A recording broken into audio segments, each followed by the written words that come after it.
नमस्कार. उमेद आयेसच्या या ऑनलाईन प्लॅटफॉर्मवर मी प्रफुल्ल कुमार तुम्हा सर्वांचं पुन्हा एकदा मनापासून स्वागत करतो. आज आपण पशुधन विकास अधिकारी म्हणजे LDOच्या मुलाखतीच्या संदर्भामध्ये काही महत्त्वपूर्ण अशा पद्धतीच्या बाबी आपण समजून घेणार आहोत. मुलाखतीचा पहिला टप्पा महाराष्ट्र लोकसेवा आयोगाकडून प्रसिद्ध झाला. त्यानंतर थोडीशी आपली धावपळ वाढलेली आहे. मात्र अजूनही महाराष्ट्र लोकसेवा आयोगाकडून उमेदवार निहाय मुलाखतीचा जो कार्यक्रम आहे तो प्रसिद्ध झालेला नाही आणि तो लवकरच प्रसिद्ध होईल. मात्र आयोगाने या सर्व संदर्भामध्ये असलेला कालबद्ध कार्यक्रम आपल्याला जाहीर केला. त्यामध्ये पहिला टप्पा हा लवकरच होणार आहे. त्या संदर्भामध्ये आपण काय काय करणं अपेक्षित आहे, पहिल्यांदा मुलाखतीला म्हणजे महाराष्ट्र लोकसेवा आयोगाच्या मुलाखतीला सामोरे जात असताना आपण कोणती काळजी घेणं अपेक्षित आहे, आपल्या पदाविषयी कोणकोणत्या बाबींवर प्रश्न त्या ठिकाणी येणं अपेक्षित आहे, आपली तयारी कशा पद्धतीनं आपण केली पाहिजे जेणेकरून आपल्याला मुलाखतीला चांगल्या पद्धतीचे मार्क्स त्या ठिकाणी मिळवता येईल. ऑफिसर लाईक क्वालिटीज म्हणजे काय, आपल्या डिपार्टमेंटचं नॉलेज म्हणजे काय, आपल्या पदाविषयी नॉलेज म्हणजे काय, हायरार्की म्हणजे काय, ह्या संपूर्ण घडामोडी आपण स्टेप बाय स्टेप ह्या मुलाखतीच्या टप्प्यावरच्या सर्व विविध व्हिडिओ लेक्चर्सच्या माध्यमातून निश्चितपणे पाहणार आहोत.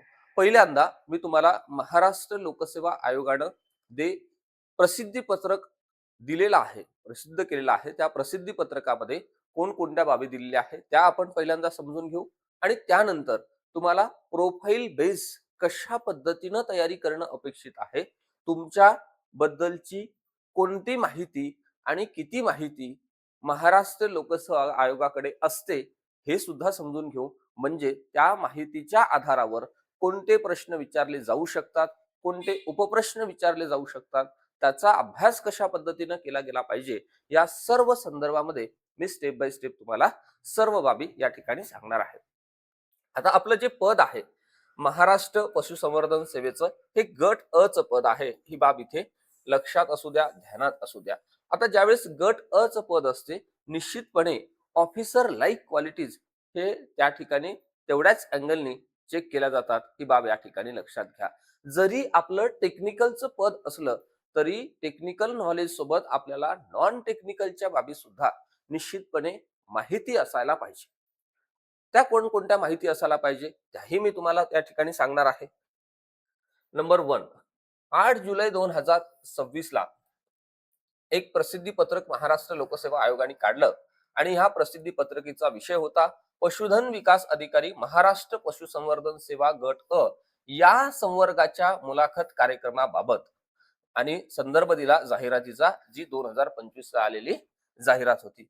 उपरोक्त नमूद संवर्गाच्या पदभरतीकरिता महाराष्ट्र लोकसेवा आयोगाकडून आयोजित करण्यात आलेल्या चाळणी परीक्षांती मुलाखतीकरिता पात्र ठरलेल्या उमेदवारांच्या पहिल्या टप्प्यातील मुलाखती दिनांक 27 जुलै 2026 ते 7 ऑगस्ट 2026 या कालावधीत आयोगाच्या नवी मुंबई CBT बेलापूर कार्यालय येथे आयोजित करण्यात येत आहे.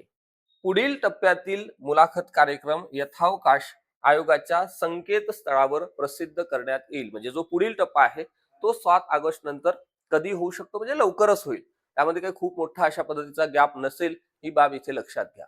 आता 27 जुलैला 27 जुलै पासून 7 ऑगस्ट पर्यंत आपल्या पहिल्या टप्प्यातील मुलाखती आहे.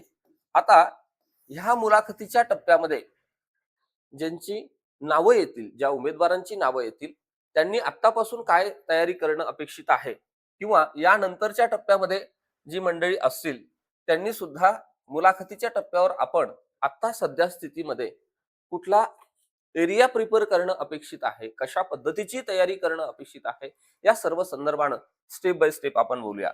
मुलाखतीच्या वेळेस अर्जात दावा केलेल्या आवश्यक मूळ प्रमाणपत्र आणि गुणपत्र इत्यादी त्या ठिकाणी सादर करणं अनिवार्य आहे. म्हणजे डॉक्युमेंट तुमच्या सोबत पाहिजे असं महाराष्ट्र लोकसेवा आयोगाने सांगितलं, जे कंपल्सरी आहे.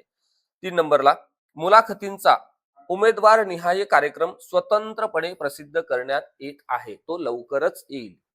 तो लवकरच कॅन्डिडेटच्या समोर त्याची डेट, म्हणजे कोणत्या दिवशी त्याची मुलाखत आहे आणि त्याचा टाइम, अशा पद्धतीची एक लिस्ट लवकरच महाराष्ट्र लोकसेवा आयोगाकडून प्रसिद्ध होईल. आता ह्या बाबी सर्वांना माहिती आहे. आता पुढचा टप्पा हा असतो की महाराष्ट्र लोकसेवा आयोगाची तयारी करत असताना, म्हणजे मुलाखतीची तयारी करत असताना आपली मुलाखत कोणती आहे हे पहिल्यांदा समजून घेणं अपेक्षित आहे. तर आपली जी मुलाखत आहे ती गट अ ची आहे. गट अ ची असल्यामुळे तुलनेनं अपेक्षा महाराष्ट्र लोकसेवा आयोगाच्या जास्त असतात. आणि आपलं पद जरी टेक्निकल असलं तरी आपल्याला नॉन टेक्निकल बाबींचा अभ्यास करावा लागतो आणि टेक्निकल बाबींचा सुद्धा अभ्यास करावा लागतो. म्हणजे आपलं जे सब्जेक्ट नॉलेज आहे, कुठलं नॉलेज, सब्जेक्ट नॉलेज जे आहे ते खूप चांगलं पाहिजे. आणि आपला जो एरियाचं नॉलेज आपण ज्याला म्हणू, जनरल अवेअरनेस म्हणतो किंवा एरियाचं नॉलेज म्हणतो, ते सुद्धा आपलं खूप चांगलं पाहिजे. आणि जर ह्या दोन्ही नॉलेजवर आपली पकड असेल आणि त्यानंतर आपण मुलाखतीला जात असेल तर निश्चितपणे आपल्याला खूप चांगल्या पद्धतीचे मार्क्स त्या ठिकाणी मिळवता येतात. मग याची तयारी कशी करायची? टेक्निकल नॉलेज म्हणजे काय, नॉन टेक्निकल नॉलेज म्हणजे काय? टेक्निकल नॉलेज म्हणजे जो एरिया तुम्हाला सब्जेक्ट म्हणून होता, काय म्हणून होता, सब्जेक्ट म्हणून होता, युनिव्हर्सिटी लेवल पर्यंत तुम्हाला सब्जेक्ट म्हणून जो एरिया होता तो सब्जेक्ट मध्ये येतो, तो टेक्निकल नॉलेज मध्ये येतो. आणि दुसरी गोष्ट म्हणजे महाराष्ट्र लोकसेवा आयोगाने जो सिलेबस तुम्हाला दिला, म्हणजे जो अभ्यासक्रम तुम्हाला दिला, या अभ्यासक्रमामध्ये जे काही टेक्निकल नॉलेज होतं, विचारलेलं होतं, त्याचे घटक, उपघटक, विषय, ह्या सगळ्यांचा तुम्ही व्यवस्थितपणे अभ्यास करणं अपेक्षित आहे. आणि यावर आधारित तुम्हाला त्या ठिकाणी प्रश्न विचारले जातात. मग आता नॉन टेक्निकल एरियामध्ये कोणकोणत्या बाबी येतात? तर प्रशासन, नंबर 1, तुम्ही महाराष्ट्र प्रशासनात जातात, तुम्हाला प्रशासनाची संपूर्ण दिशा माहिती असायला पाहिजे. त्यानंतर सेकंड नंबरला तुम्हाला हे माहिती पाहिजे की त्या रिलेटेड काही करंट अफेअर्स घडत आहे का, मागच्या काही काळात ते चर्चेत होतं का. ओके. त्यानंतर तुम्हाला तुमच्या विभागाविषयी माहिती पाहिजे, तुम्हाला शासनाविषयी माहिती पाहिजे, वेगवेगळ्या शासनाच्या योजना, उपक्रम या संदर्भात तुम्हाला माहिती पाहिजे. माननीय न्यायालयाचे, सर्वोच्च न्यायालयाचे अलीकडचे निर्णय, माननीय सर्वोच्च न्यायालयाचे अलीकडचे निर्णय, सोबतच हायकोर्टाचे निर्णय, ह्या संपूर्ण बाबी आपल्याला अलीकडच्या काळातल्या, म्हणजे एक साधारण वर्षभरातल्या काळातल्या बाबी ह्या आपल्याला निश्चितपणे माहिती पाहिजे. यासाठी तुम्ही काय करणं अपेक्षित आहे? नंबर 1 मी तुम्हाला सांगेल, तुम्ही 1 नंबरवर सर्वात आधी जर काही काम करायला पाहिजे असेल, म्हणजे ज्यांनी यापूर्वी महाराष्ट्र लोकसेवा आयोगाची मुलाखत दिली, कुठल्या ना कुठल्या पदाची मुलाखत आपण दिलेली आहे, मात्र आपलं सिलेक्शन झालेलं नाही, त्यांना एक बेसिक गोष्टींचा अंदाज असतो किंवा बेसिक गोष्टींचा प्रिपरेशन त्यांचं झालेलं असते. मात्र नव्याने तयारी सुरू करणाऱ्या सर्व मंडळींनी एक गोष्ट पहिल्यांदा करायची, ती म्हणजे यासाठी आपण डायरी करणं अपेक्षित आहे.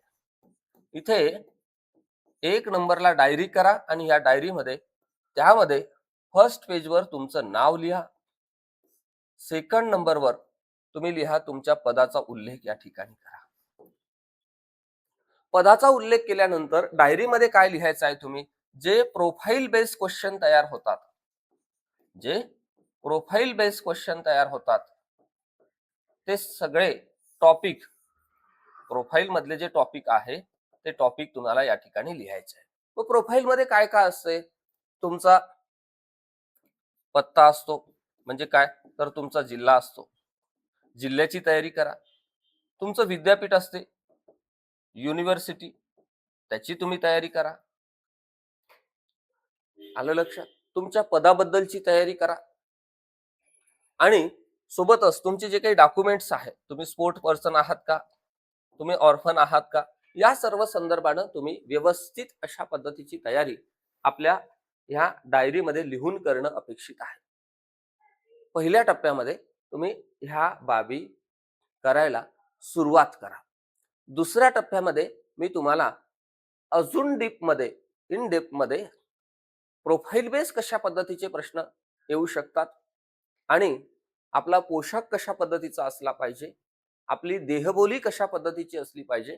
एखाद्या प्रश्नाचं उत्तर येत नसेल, मग सब्जेक्ट नॉलेज असू द्या, टेक्निकल असू द्या किंवा नॉन टेक्निकल असू द्या, यापैकी एखाद्या प्रश्नाचं उत्तर विशेष तयारी केल्यानंतर सुद्धा त्या ठिकाणी पॅनल मेंबर समोर आपल्याला आठवत नाही, मग आपण त्या प्रश्नाला कशा पद्धतीनं डील करणं अपेक्षित आहे, यावर सुद्धा आपण निश्चितपणे नेक्स्ट भागामध्ये संवाद साधूया. आजच्या सत्रात मी इथेच थांबतो आणि ज्यांना मुलाखतीच्या संदर्भामध्ये काही प्रश्न पडलेले असतील किंवा मुलाखतीच्या संदर्भामध्ये काही तुम्हाला विचारायचं असेल, तर हे 2 क्रमांक या ठिकाणी आहे. यापैकी कुठेही फोन मेसेज करा, व्हॉट्सअप करा आणि आपल्याला मुलाखतीच्या संदर्भामध्ये जे काही प्रश्न पडलेले आहेत ते निश्चितपणे क्लिअर करून घ्या. ओके, चला आजच्या भागात मी इथेच थांबतो. लवकरच भेटू आपण नव्या भागामध्ये. तोपर्यंत खूप खूप धन्यवाद.